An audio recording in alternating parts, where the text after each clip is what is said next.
Hey guys, welcome back to my channel. I want to first say thanks for stopping by.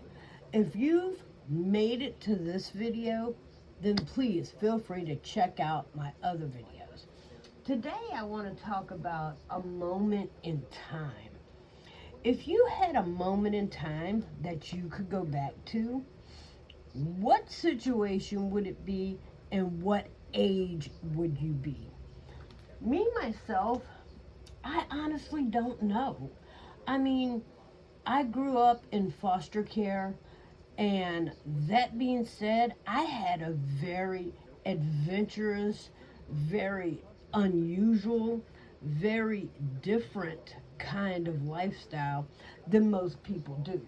So, that being said, I didn't grow up in the single one parent or the dual, mother father scenario.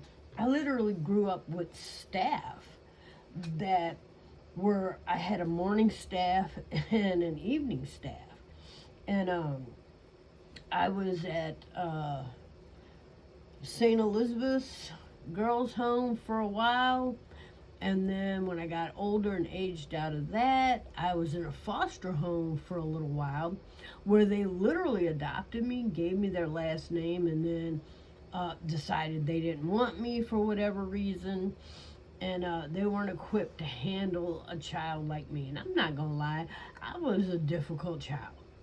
I mean, being abandoned at birth and not really understanding anything that was going on around me.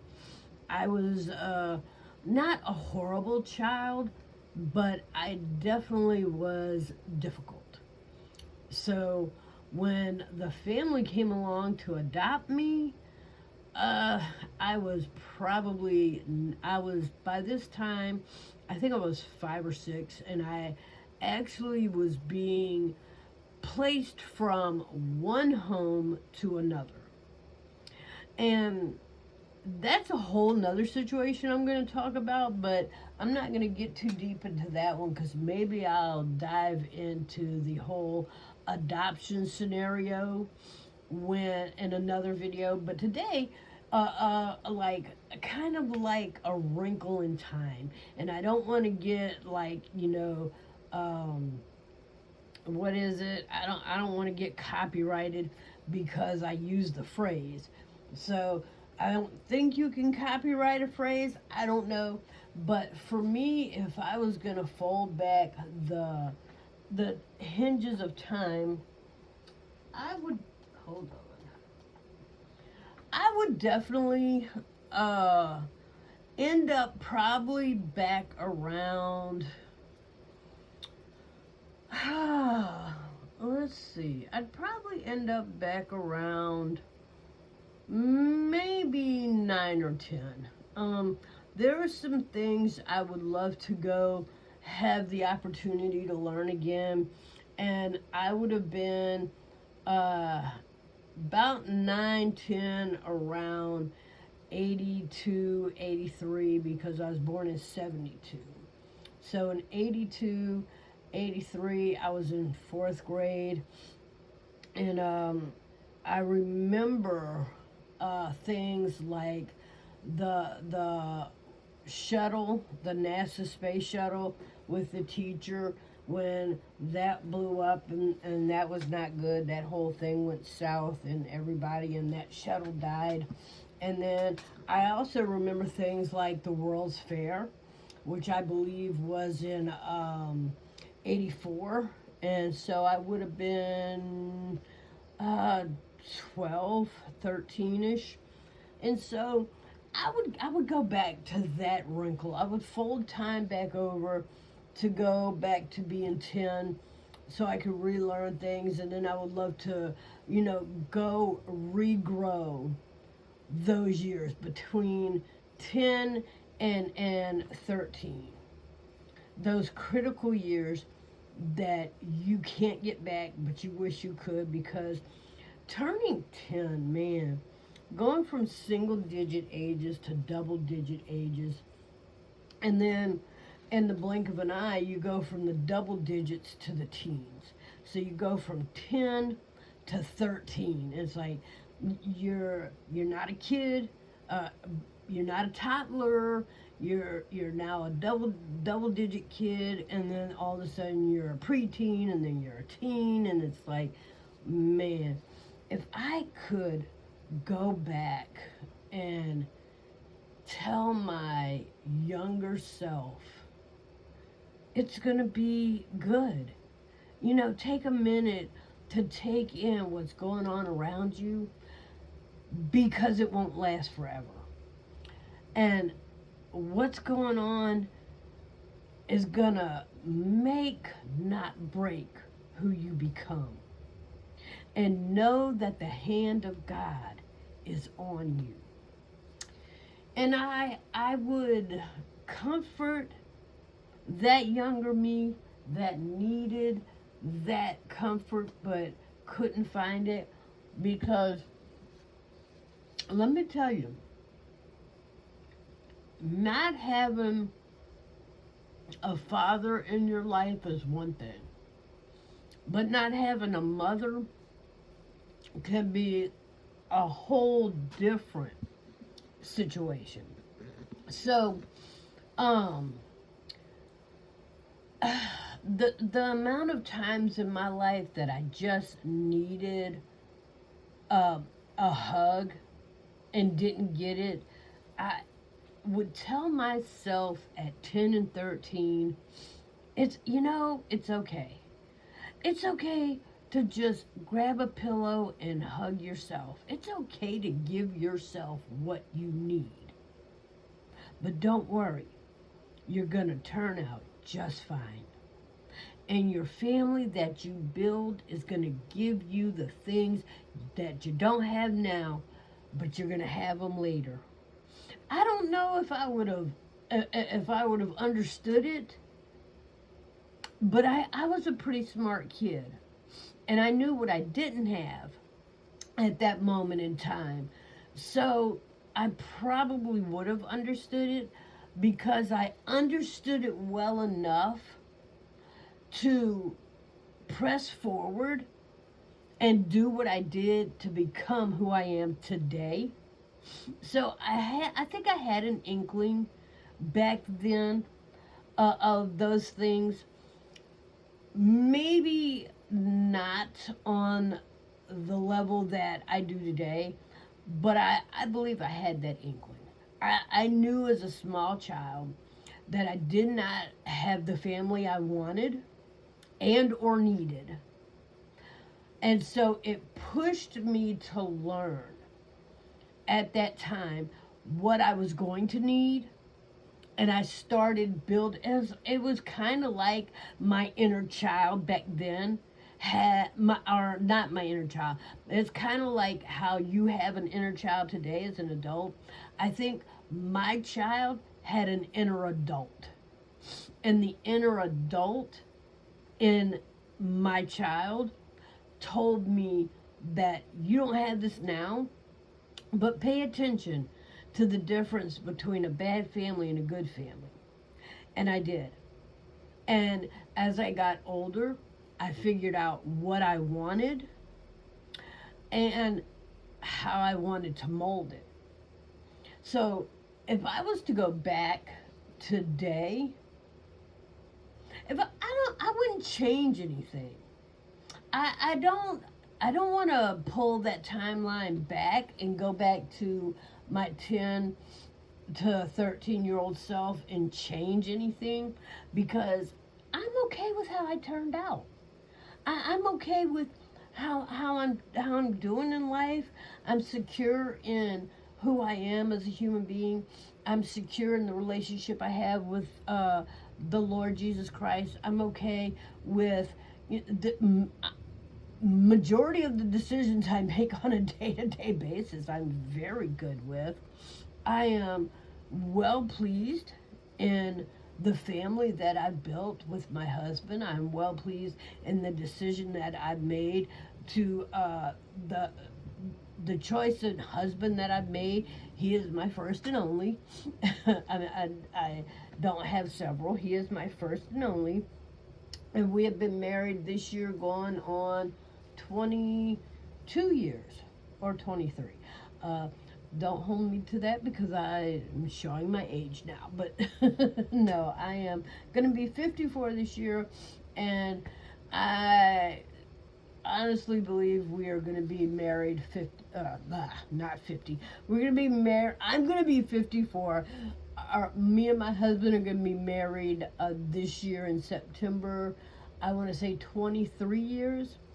So I would not change. I wouldn't pull that wrinkle over and that timeline over and change anything, as much as I think I would just comfort that child and tell that child that, you're making wise choices.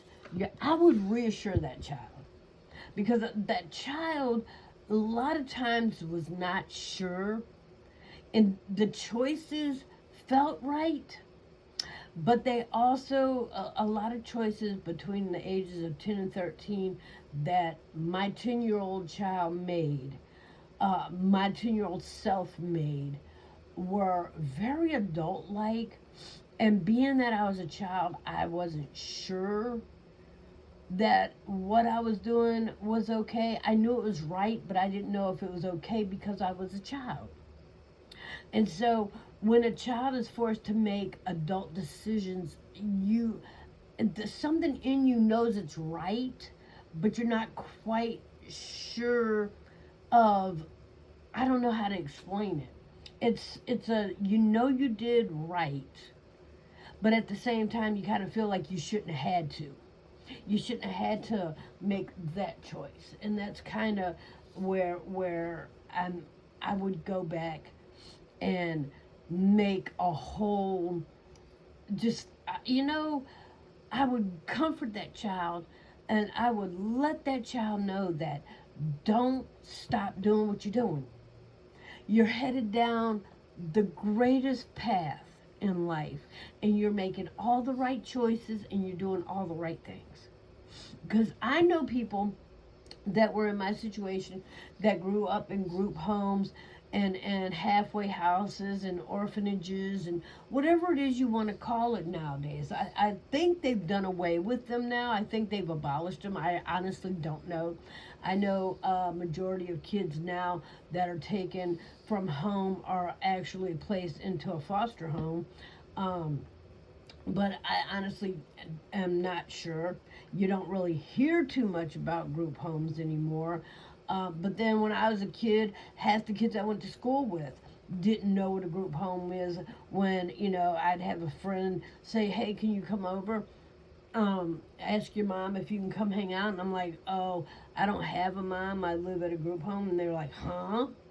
They didn't comprehend what I was saying because they'd never heard of anything like that before. So I don't know if they're actually abolished or if they're still around. You don't hear about them, but then you didn't hear about them when I was living in one. So I don't know, but I would let that child know you are absolutely, keep doing what you're doing. I wouldn't change a thing. I to this day wouldn't change a thing. I am proud of the way I've turned out. My children, my oldest is 34 and my youngest is 16.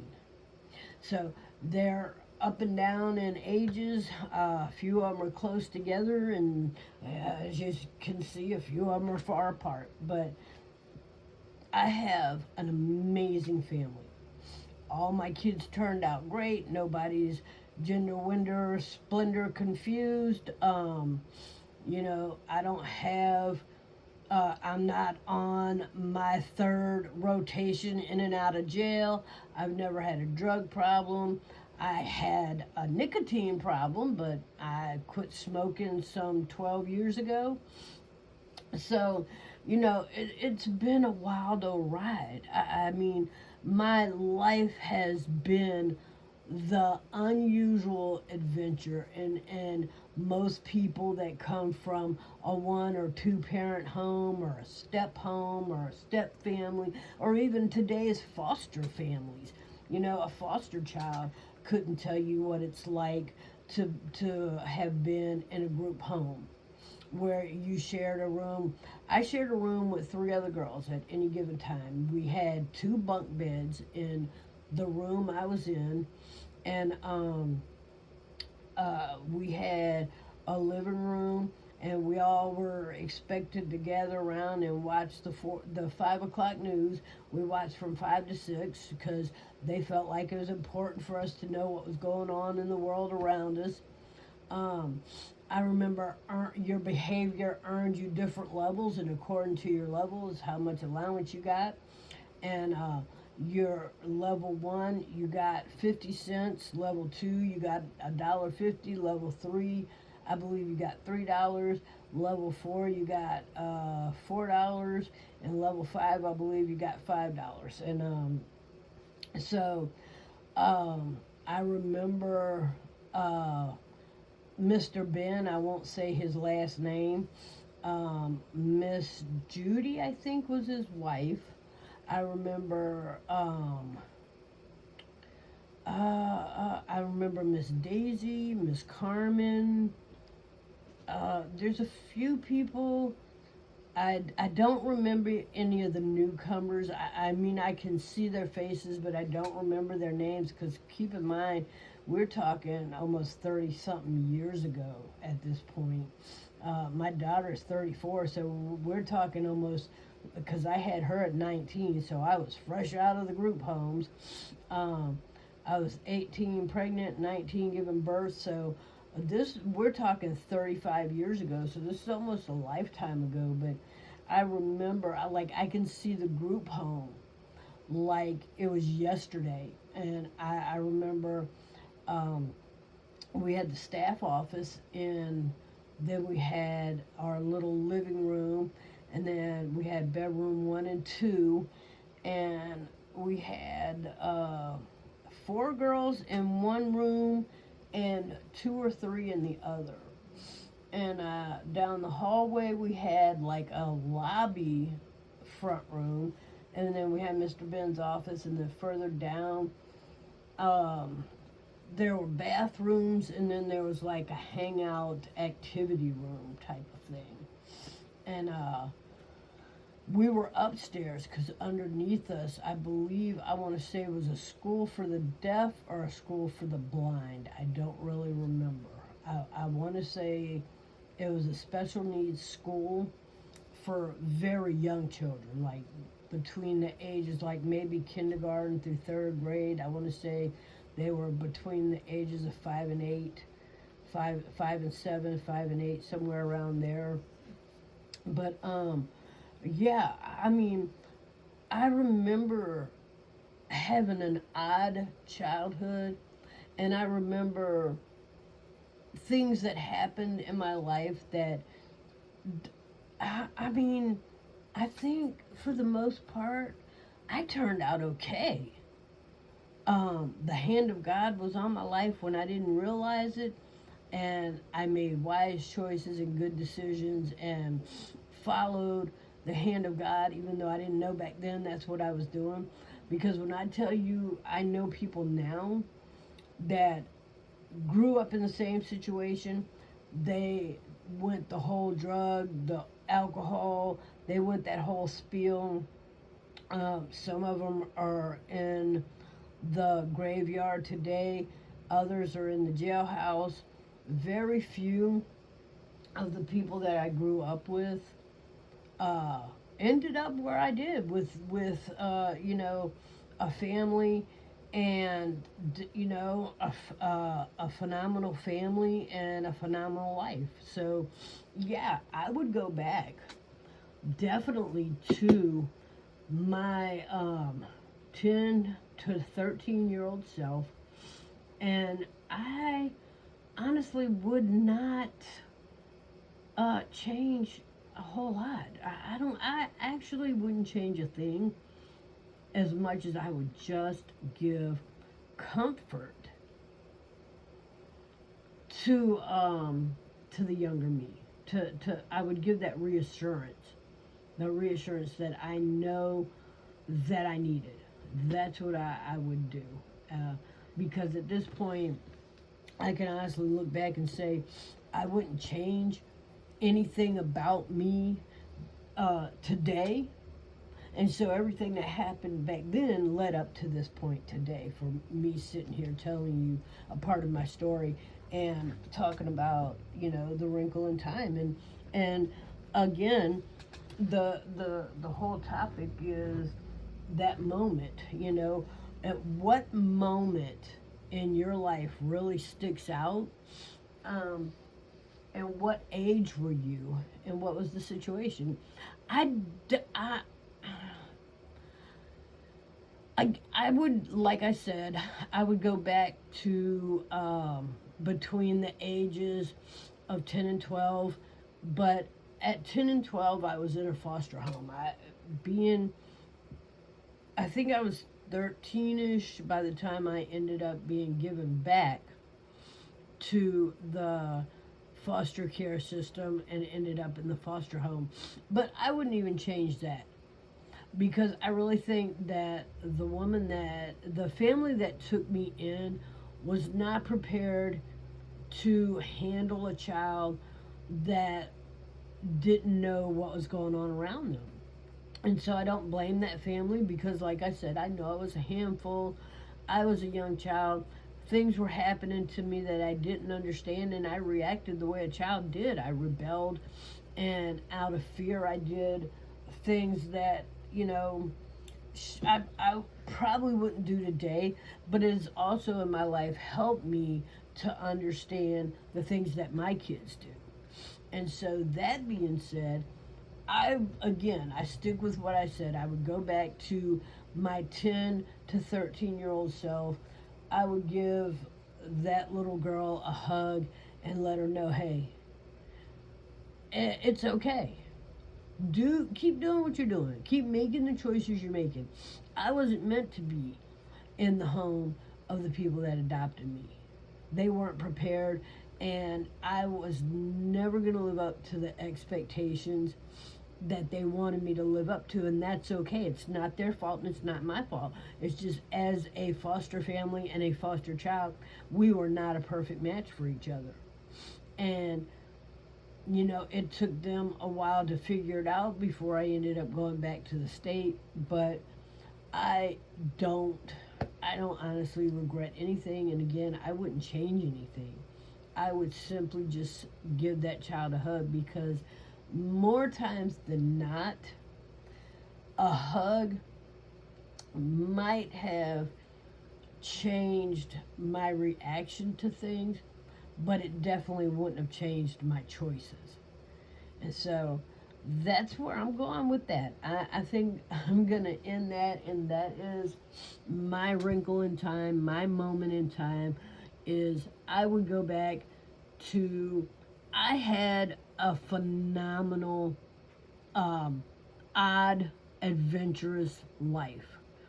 And again, I don't regret anything. I have no grudges, and I have no regrets. I would not change a thing. I am happy with where my life is right now. I'm happy with where it's going. I don't plan on staying where I'm at, and I don't plan on, you know what? It's weird. I just noticed that my tags here, these are stickers. I just noticed that both of them are upside down. I put those on with no lighting, and I did read them before I put them on there. They're passages from the Bible, but when I stuck it on there, I stuck it on there upside down. That is crazy. But anyway, I would not change a thing. I wouldn't change a thing, guys. I would, my moment in time is the year 1982 to 84. And my situation would have been a public school, a foster home, and just learning a great deal of things. Like I said, that was the years in which we had We had the shuttle with the. Now, if I could change that, I would. I'm not saying, oh, I think it's great that the shuttle people ended up passing, but I'm talking about me specifically in my life. I would not change anything as far as I go, as far as I'm concerned. Now, maybe some of the surroundings I would wish I could change, but 19 between, and I believe the World's Fair was in 1984, and so, yeah, I mean, good times, great life, and we all have bumps and hiccups, but I don't remember anything that was horrifically traumatic enough to. What didn't break me built me, and nothing actually broke me. So here I am today with the good times and the good life. So I'm going to end that one here so I can wrap her up and get her posted. Okay, guys, I love you with the love of the Lord, and I will see you in the next one. And if you feel so kind as to, at this point, give it a thumbs up and give it a like, give it a share, bring your friends. We can talk, we can conversate. Now, don't come with the crazy, because I ain't about the crazy. I don't entertain. If you know me by now from watching my videos, I'm not going to entertain crazy. I'm not here for the money, because I ain't getting none. I'm not here for the whoop-de-doop-de-doodle-doo. You know what I'm saying? I'm not here for the back and forth crazy. I mean, we can either have a conversation like human beings, like adult to adult, or, jog on. All right. I love you guys, and I will see you in the next one.